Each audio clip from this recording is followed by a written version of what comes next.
শুধু দর্শক শ্রোতা বন্ধুরা, চ্যানেল এপিডি রেচে আপনাদের সকলকে জানাই স্বাগত। আজকে আমি আরও একটি নতুন উদ্ভিদ নিয়ে আপনাদের সামনে হাজির হয়েছি। এই যে আমার হাতে দেখতে পাচ্ছেন, এটি অত্যন্ত উপকারী এবং দেখতে খুব সুন্দর। দেখুন, এটা একটা অর্নামেন্টাল উদ্ভিদ হিসাবে আমরা বাড়িতে রোপণ করে থাকি, তবে এর ভেষজ গুণও রয়েছে।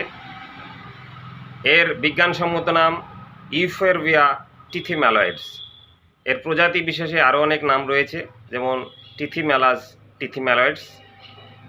এর বাংলা নাম রাংচিতা বা রংচিতা। এর ইংরেজি নাম ডেভিলস ব্যাকবোন। এর ডাল ও পাতায় এক রকমের সাদা আঠালো দুধের মতন পদার্থ পাওয়া যায়। সেই ল্যাটেক্স খুবই ঔষধি গুণ সম্পন্ন। কোনো পোকামাকড়ে কামড় দিলে, এমনকি সাপে কামড় দিলেও সেই ক্ষতস্থানে যদি স্থানিকভাবে সেই পদার্থ বা আঠালো দুধের মতন অংশ লাগিয়ে দেওয়া যায়, তাহলে কিন্তু তৎক্ষণাৎ খুব আরাম পাওয়া যায়। এটি মাটির দূষিত ক্ষতিকর পদার্থ ও বাতাসের বিষাক্ত রাসায়নিক উপাদান শোষণ করে তার পার্শ্ববর্তী অঞ্চলের বায়ুকে পরিশুদ্ধ করতে সক্ষম।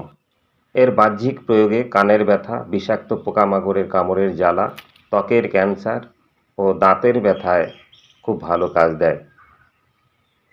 আম্বিলিক্যাল হার্নিয়া ও আঁচিল রোগেও এটি অত্যন্ত উপকারী।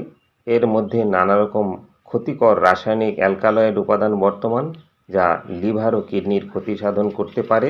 তাই মৌখিকভাবে এটি ভোজ্য বস্তুরূপে ব্যবহার করা হয় না।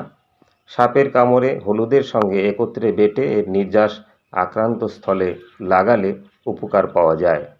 শরীরের তরুণাস্থি ও লিগামেন্টের মেরামতির ক্ষেত্রে এটি অত্যন্ত কার্যকরী। হাড়ের ক্ষয় ও গঠনজনিত নানান ত্রুটিসহ অস্থিসন্ধির বেদনা দূর করতে এটি অত্যন্ত ফলপ্রসূ। দুধসহ এর সামান্য রস সেবনে বমনকারক হিসাবে কাজ করে।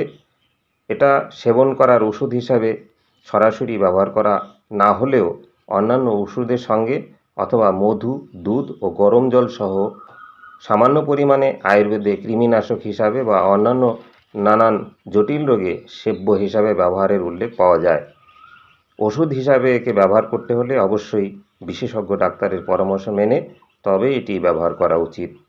এই রাংচিতার ভেষজ গুণাবলী আমি বিস্তারিতভাবে আপনাদের সাথে শেয়ার করলাম।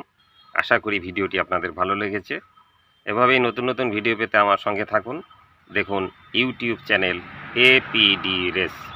সবাই ভালো থাকুন, সুস্থ থাকুন। আবার দেখা হবে নতুন করে অন্য কোনো ভিডিওতে। নমস্কার।